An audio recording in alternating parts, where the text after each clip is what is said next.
मकर संक्रांति का पुण्य अवसर भी है, सभी को शुभकामनाएं। किंतु जिस विषय पे आज हम प्रेस कॉन्फ्रेंस कर रहे हैं वो विषय दुखद है, वो विषय चिंताजनक है और वो विषय हिंदुस्तान की राजनीति और खास करके हिंदुस्तान के राजनीति के एक बहुत पुराने प्लेयर कांग्रेस पार्टी की चयनात्मक राजनीति, सिलेक्टिव राजनीति को दर्शाता है और एक बहुत महत्वपूर्ण सवाल गांधी परिवार पर छोड़ता है। अब राहुल गांधी के ऊपर तो इतने सवाल हो चुके हैं कि राहुल गांधी उत्तर प्रदेश की मैदान से, चुनावी मैदान से नदारद हैं और कहीं ना कहीं चूंकि राहुल गांधी फेल हो चुके हैं, प्रियंका वाड्रा जी को उतारा गया है, तो कुछ सवाल प्रियंका वाड्रा जी से होंगे। मीडिया चैनलों से धन्यवाद है कि विगत 4 दिनों से, मंगलवार से जिस प्रकार से उन्होंने अलवर में जो एक जघन्य रेप कांड हुआ है, गैंग रेप का विषय हुआ है, उस विषय को आप सभी ने अपने मुख्य समाचार में रखा है। पूरे देश को अलवर के इस जघन्य रेप कांड से आपने अवगत कराया है।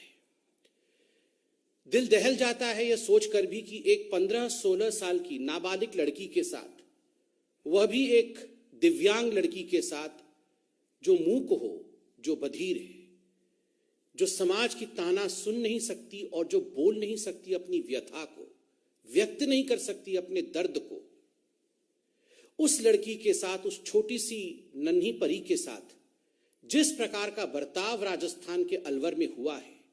मंगलवार की रात को एक गाड़ी से कुछ लोग आते हैं and they leave a bleeding दिव्यांग ऑन द स्ट्रीट। सड़क पर खून से लथपथ एक लड़की को छोड़ के जाते हैं और जब गौर से देखा जाता है तो मालूम पड़ता है कि ये जो लड़की है, जो पीड़िता है, उसके प्राइवेट पार्ट्स में बहुत गहरी चोट है, जख्म है और वो खून से लथपथ थी। आनन फानन में उसे अस्पताल पहुंचाया जाता है और आज राजस्थान की वो निर्भया, राजस्थान की वो नन्ही सी बेटी आईसीयू में अपने जीवन से लड़ रही है। वहां वो लड़ रही है। जान के आश्चर्य होता है, जान के दुख होता है, किन हाथों के लोग में कांग्रेस की राजनीति है। आप जानते हैं, जब अलवर में इस प्रकार की विभत्स घटना घट रही थी, तब प्रियंका वाड्रा, जो अपने आप को चैंपियन ऑफ महिला कहती है, प्रियंका वाड्रा वहीं मौजूद थी। प्रियंका जी का जन्मदिन था। वो अपने पति श्री वाड्रा जी के साथ रणथंबोर की जंगलों में मौजूद थी। वो वहां अपने जन्मदिन मनाने के लिए प्रस्तुत थी, रणथंबोर में थी। भारतीय जनता पार्टी की एक टीम, जिसमें हमारे कुछ सांसद, वरिष्ठ कार्यकर्ता, जब उन्होंने अलवर के इस घटना के विषय में सुना, देखा, जाना, तो तुरंत वो प्रियंका जी से बात करने के लिए रवाना हुए। अलका गुजर जी भी उसमें थी। मगर दुखद है, प्रियंका जी से मिलने नहीं दिया गया क्योंकि वो अपना जन्मदिन मना रही थी और हमारे इस टीम को वापस कर दिया गया। ये टीम सिर्फ इतना बात करने गई थी कि प्रियंका जी, आप अपने मुख्यमंत्री से रिपोर्ट मांगिए। प्रियंका जी, ये राजस्थान में जहां कांग्रेस की सरकार है, महिलाओं के ऊपर इस प्रकार का अत्याचार आखिर दिनों दिन क्यों बढ़ता जा रहा है? ये जो बेटी है, जो निर्भया है राजस्थान की, उसको किस प्रकार से हम अस्पताल में अच्छे से अच्छा चिकित्सा दिलवा सके, सुविधा मुहैया करा सके, केवल इसलिए ये टीम गई थी। किंतु प्रियंका वाड्रा व्यस्त थी। She was busy celebrating her birthday. और प्रियंका वाड्रा और कांग्रेस पार्टी ने साफ इनकार कर दिया कि because she is busy with her birthday, वो अपने जन्मदिन में व्यस्त है, वो किसी से मिल नहीं सकती है। आज सवाल उठता है, प्रियंका जी, क्या आप राजस्थान की बेटी निर्भया से मिलने गई? आप तो पूरे देश में जहां भी अन्याय और अत्याचार होता है, आप और राहुल गांधी तो हर जगह मिलने जाते हैं लोगों से। आप गले लगाकर तस्वीर भी वायरल करते हैं। करना चाहिए, कोई बुराई नहीं है। पीड़िता के साथ खड़ा होना, उसके लिए न्याय का गुहार करना, इसमें कोई बुरी बात नहीं है। इसीलिए तो लोग राजनीति में होते हैं। किंतु चयनात्मक राजनीति करना, दूसरे राज्यों में जहां आपकी सरकार नहीं है, वहां जाकर के आप पीड़िता के फोटो को गलत तरीके से वायरल करना, राहुल गांधी जी ने दिल्ली में किया था, बाद में कोर्ट ने भी फटकार लगाया, किंतु अपने राज्य में जहां कांग्रेस पार्टी की सरकार है और आप अपना जन्मदिन मना रहे हो और तनिक दूरी पर एक महिला के साथ जघन्य विभत्स रेप होता है, एक छोटी बालिका के साथ रेप होता है, वो आईसीयू में भर्ती है, आप एक दिन भी आईसीयू में जाकर उसे देखने की चेष्टा तक नहीं करते। प्रियंका जी, आप आईसीयू गई क्या? क्या आपने प्रयास भी किया कि आप रणथंभौर में ही थी, 200 किलोमीटर से कम का डिस्टेंस है, आप गई क्या? पीड़िता के घर गई क्या? पीड़िता के विषय में आपने मुख्यमंत्री से पूछा क्या? मुख्यमंत्री अशोक गहलोत जी से रिपोर्ट तलब किया क्या? प्रियंका जी, ऐसा क्यों है कि उत्तर प्रदेश में जाकर आप कहती हैं कि लड़की हूं लड़ सकती हूं, किंतु राजस्थान में लड़की हूं तो लड़ना मना है।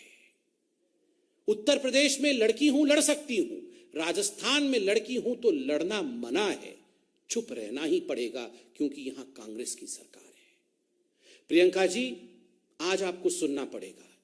अगर आपने अपना बर्थडे मना लिया हो और आप ये प्रेस कॉन्फ्रेंस सुन रही हैं, तो बड़े ही आदर पूर्वक मगर बहुत सख्ती के साथ आज हम कहना चाहते हैं, प्रियंका जी, आपने ये कॉल दिया, आपने ये आह्वान किया कि लड़की हूं लड़ सकती हूं, किंतु आज हम कहना चाहते हैं वास्तविक रूप में आप कांग्रेसी हैं और केवल राजनीति कर सकती हैं, केवल राजनीति। और इससे दुखद कुछ नहीं हो सकता। महिलाओं पर हो रहे अत्याचार पर राजनीति करना, उस पर आधारित करके अपने आप को, अपनी महत्वाकांक्षाओं को आगे बढ़ाने की कोशिश करना, ये जो प्रियंका वाड्रा और गांधी परिवार कर रहा है, ये अक्षम्य है। This is unforgivable. महिलाओं के लिए, महिलाओं के अत्याचार के खिलाफ आवाज बुलंद करना ये हर किसी का धर्म है, किंतु महिलाओं के अत्याचार को सामने रखते हुए, महिलाओं के अत्याचार का इस्तेमाल करते हुए, उसको राजनीति का धुरी बना करके अपने महत्वाकांक्षा को साधने की कोशिश करना, जो कि गांधी परिवार कर रही है, राहुल और प्रियंका कर रहे हैं, ये अक्षम्य है। दिस इज अनफॉरगिवेबल और हिंदुस्तान इसे माफ नहीं करेगा। उन्नाव में तो आप राजनीति कर रहे हैं, मगर ये जो पूरा विषय अब बनता जा रहा है, उन्नाव वर्सेस यहां ना आओ, उन्नाव में आप राजनीति करेंगे, हमने कभी कुछ नहीं कहा, ठीक बात है। जिन विषयों को सामाजिक रूप से उठाना चाहिए उठाइए, लोकतांत्रिक देश, मगर उन्नाव आप जा सकती हैं, मगर राजस्थान में यहां ना आओ। उन्नाव वर्सेस यहां ना आओ, ये हिंदुस्तान देख रही है और हिंदुस्तान इसका जवाब देगी।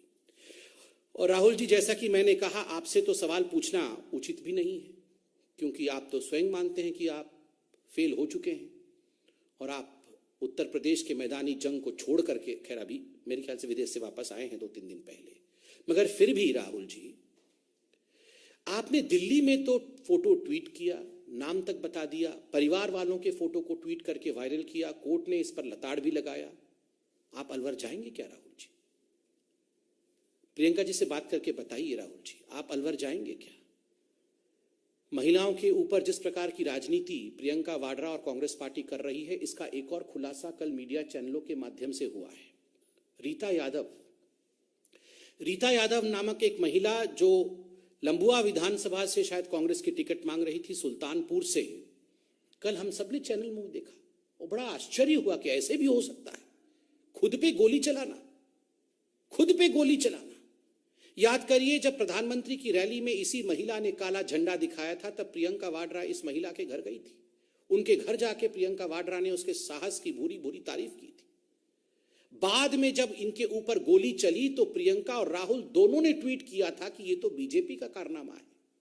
और आज जब हकीकत सामने आया है कि गोली खुद पे चलाया गया था, कांग्रेसियों ने ही कांग्रेस की कार्यकर्ता के ऊपर गोली चला करके एक सिंपैथी वेव क्रिएट करने की कोशिश की थी, तो आज भारतीय जनता पार्टी प्रियंका वाड्रा से और राहुल गांधी से सवाल पूछती है, गोली आपने चलाई थी क्या? उस समय अगर आपको लग रहा था कि गोली हमने चलाई थी, आज जब सच्चाई सामने आ चुका है कि गोली खुद पे चलाया गया था, किसके कहने पर गोली चलवाई गई थी, क्या प्रियंका जी ये सुझाव आपका था या ये सुझाव राहुल गांधी का था? महिलाओं के ऊपर गोली चलवाना, महिलाओं के ऊपर हो रहे अत्याचार का राजनीतिक इस्तेमाल करके अपने पार्टी को आगे बढ़ाना, मुझे लगता है इस प्रकार की राजनीति से हर पॉलिटिकल पार्टी को बचना चाहिए और इस प्रकार के चरित्र को कांग्रेस पार्टी ने दिखाया है, यह उचित नहीं है। बहुत बहुत धन्यवाद। कोई सवाल हो तो अवश्य पूछें।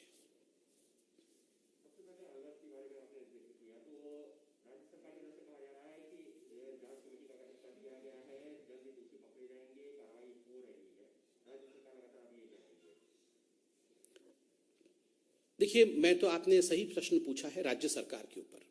राज्य सरकार की वुमेन एंड चाइल्ड डेवलपमेंट मंत्री है ममता भूपेश जी। ममता भूपेश जी के बयान को हमने कल सुना और बड़ा आश्चर्य लगा दो बातें सुनकर जो ममता भूपेश जी ने राज्य सरकार की तरफ से कहा। ममता भूपेश जी ने कहा सरकार अकेले ये काम नहीं कर सकती है, इसमें समाज को भी सामने आना होगा। सरकार अकेले गिरफ्तारी, अकेले रेप को रोकना, इस प्रकार के अत्याचारों को रोकने का काम सरकार अकेले नहीं कर सकती है। ममता जी, आप तो खुद एक महिला हैं और इस प्रकार का स्टेटमेंट देना कि सरकार अकेले ये काम नहीं कर सकती है, समाज को ये काम करना होगा, मुझे लगता है सरकार कहीं ना कहीं अपने जिम्मेदारी से अपने मुंह को मोड़ रही है, नंबर एक। नंबर दो, मुझे तो आश्चर्य हुआ ममता जी ने तुरंत उसके बाद जो स्टेटमेंट दिया कि जो रेपिस्ट थे वो कोई तिलक लगा के आए थे क्या? वो कोई तिलक लगा के आए थे क्या जो हम पहचान जाते कि ये रेपिस्ट है? क्यों? आपने एक धर्म विशेष के साथ रेपिस्टों को जोड़ना, एक तो आप अरेस्ट कर नहीं पा रहे हैं, दूसरा आप कह रही हैं कि ये तो अकेले समाज का, ये तो अकेले सरकार का काम नहीं, समाज का भी काम है। ऊपर से ये कहना कि रेपिस्ट तिलक लगा के आए थे क्या जो हम पहचान जाएं कि रेपिस्ट कौन है। ये तिलक को रेप के साथ जोड़ना, ये कहां की राजनीति है?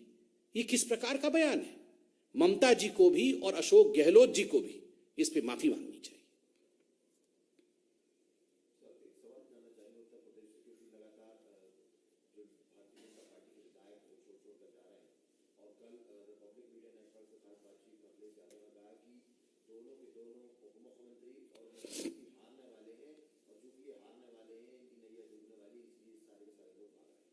इस पर उत्तर प्रदेश के प्रवक्ता बोलेंगे।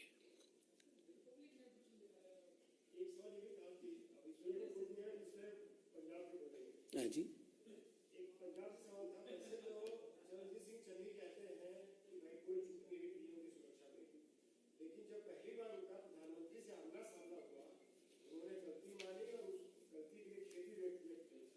चलिए, एक बहुत बड़ा यू टर्न तो हुआ है। पहले तो कह रहे थे गलती हुई नहीं है, और जब सुप्रीम कोर्ट ने पूरे विषय पर जांच कमेटी बैठाया और जब पूरे देश ने सच्चाई को देखा, तब अगर पंजाब के मुख्यमंत्री कह रहे हैं कि गलती हुई है, हमें माफ कर दीजिए, तो कहीं ना कहीं एक बड़ा यू टर्न तो हुआ ही है। धन्यवाद।